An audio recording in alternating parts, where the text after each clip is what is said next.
Bonjour et bienvenue à tous sur la chaîne Flowmotion, la chaîne qui s'adresse aux bricoleurs et aux imprimeurs 3D.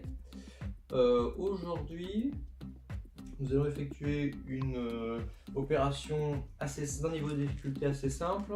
Nous allons remplacer l'extrudeur d'origine sur une Under 3 par un kit extrudeur MK8. Donc, il n'est pas inutile de rappeler la règle de sécurité, mettez-vous hors tension. Ne travaillez pas sous tension. Le matériel dont vous aurez besoin pour réaliser cette opération sont les clés à LED qui sont fournies avec la machine, éventuellement un outil pour couper le fil si comme moi vous n'avez pas eu le temps de retirer le fil avant d'éteindre votre machine, un kit extrudeur provenant de revendeurs chinois. Passons maintenant à la localisation de cette opération.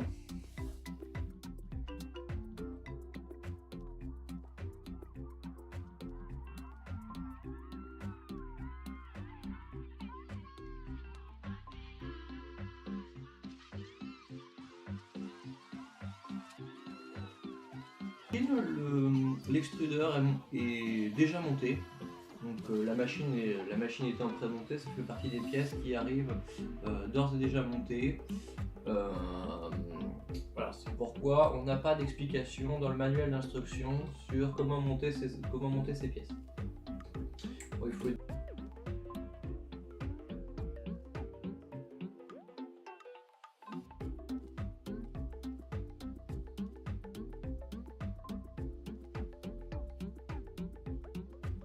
d'abord retirer le fil de l'extrudeur, puis ensuite accéder aux vis qui se trouvent donc directement sur l'extrudeur, sur le moteur, entre le moteur et l'extrudeur en fait en réalité. Il y a 3 vis qui se trouvent ici.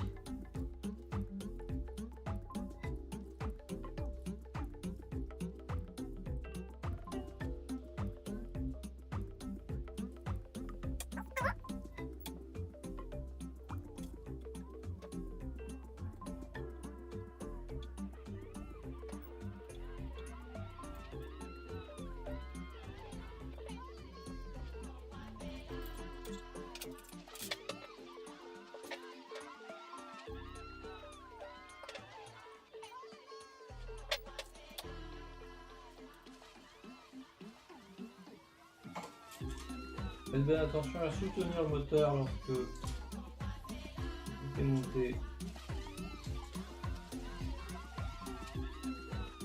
les 3 dernières vis supérieures.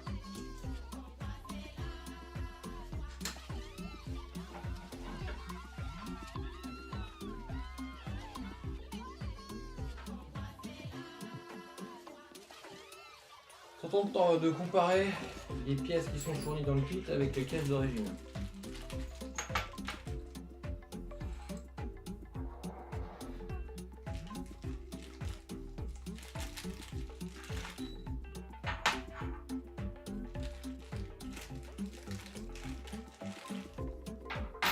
Vous avez également fourni une buse, qui ne nous servira pas pour l'instant.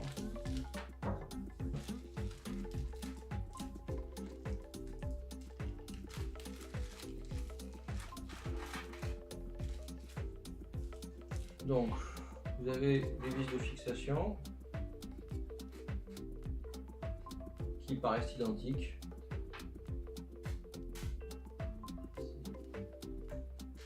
Là.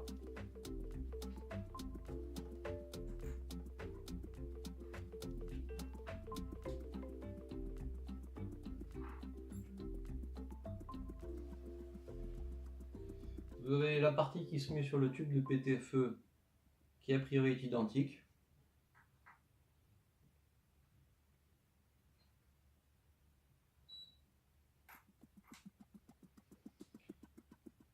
Vous avez une pièce rapportée qui se trouve ici, donc pour le mouvement de pivot du levier sur lequel vient s'exercer un ressort.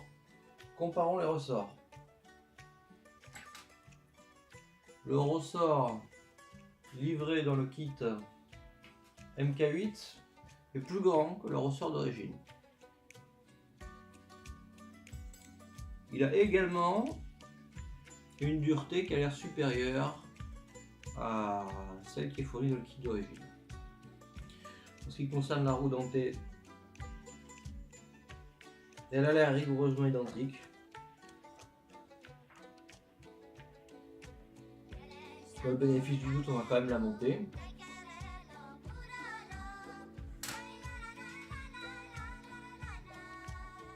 En ce qui concerne les autres pièces, donc on a une interrogation concernant cette rondelle.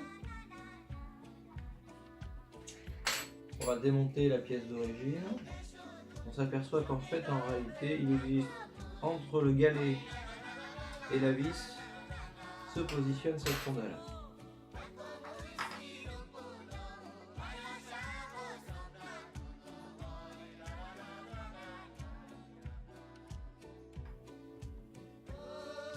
Donc, on peut le positionner d'ores et déjà.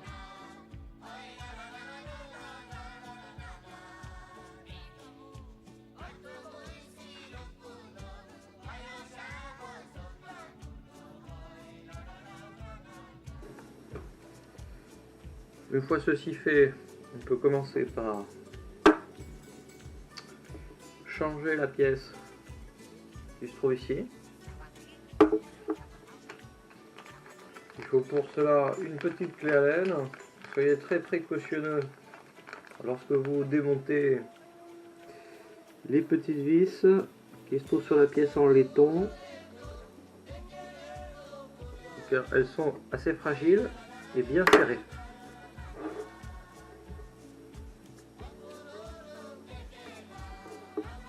Notez également la cote d'écartement pour retrouver la position dans laquelle se trouve la pièce en laiton. On peut remarquer que sur l'axe du moteur, l'axe est déjà un peu maté, permettant de retrouver la position dans laquelle doivent se mettre les pièces.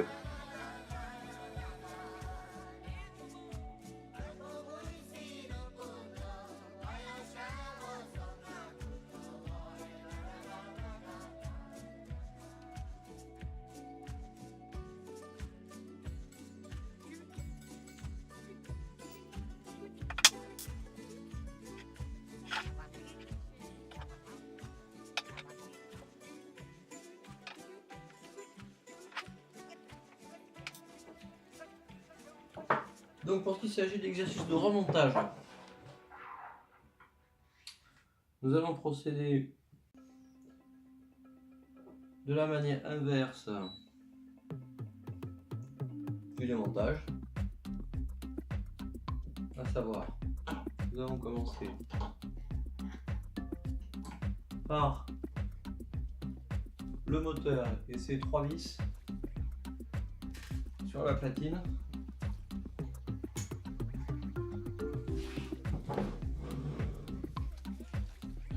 Ces vis, ce sont des vis à tête bombée. On va avoir du côté du connecteur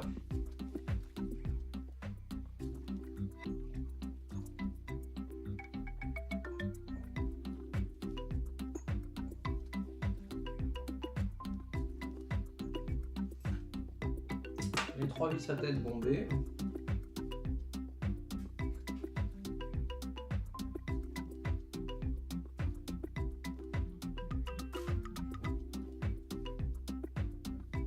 Et ici, vous aurez une vis plus longue sur la pièce rapportée.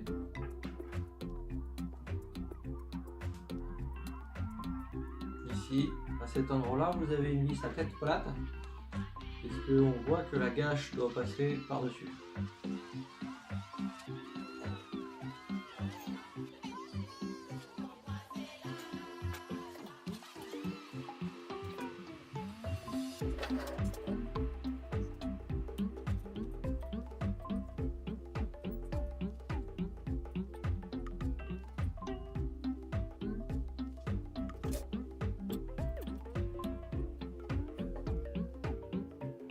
Alors,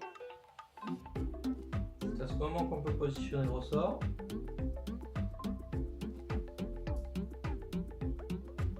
Alors, vous pouvez constater qu'il y a l'emplacement pour 2 vis pour positionner le ressort.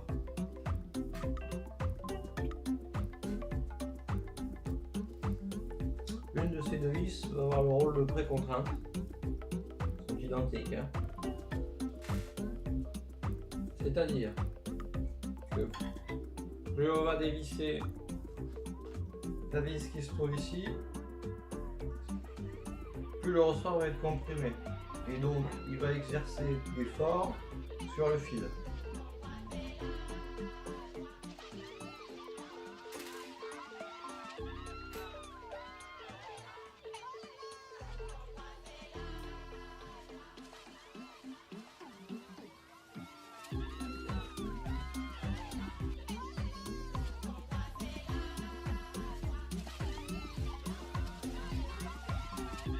L'inverse, la deuxième vis, elle, sert de guide.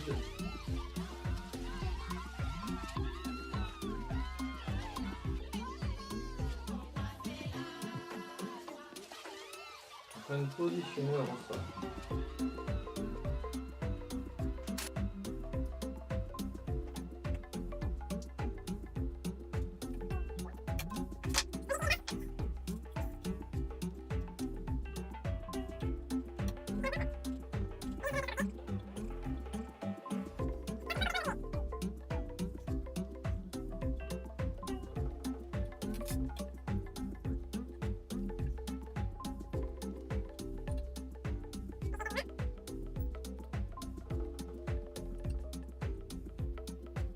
Alors quels sont les intérêts d'une telle amélioration?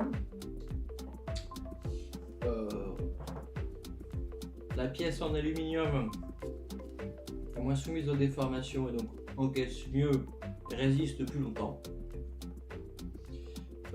À proprement parler, on ne constate pas vraiment de différence sur la pièce qui va permettre de faire bouger le fil, savoir la pièce en laiton. On constate en revanche qu'effectivement il y a une contrainte qui est plus importante sur le ressort, mais on n'est pas constaté jusqu'à présent sur les machines qu'on monte ou qu'on démonte des cols d'entraînement de fil. Cela dit, vu le coût de l'opération, on peut considérer que c'est une amélioration qui va lui permettre de durer plus longtemps. On aura des retours à faire pour voir dans le temps si on constate une contrainte trop importante sur le ressort, que ça produit un claquement sur le ressort. Ce sont des choses à avoir en tête. Pour vérifier que notre montage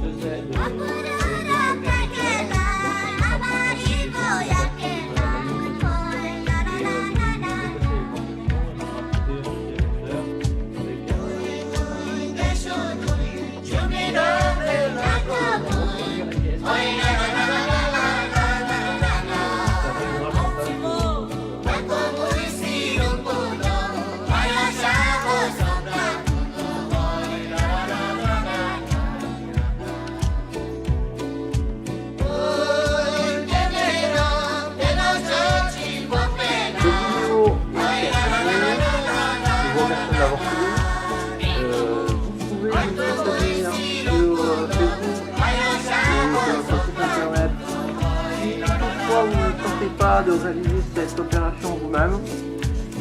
Nous proposons au service, si vous avez discuté, dans les exercices de modélisation CAO. Nous sommes là pour vous assister sur ces problématiques. La semaine prochaine, nous étudierons le cas propose deux axes Z avec des moteurs indépendants sur la carte mère d'origine de l'Ender 3. Merci avec vous. Si vous avez des suggestions, des demandes particulières, n'hésitez pas à faire des commentaires dans la vidéo. Au revoir, merci.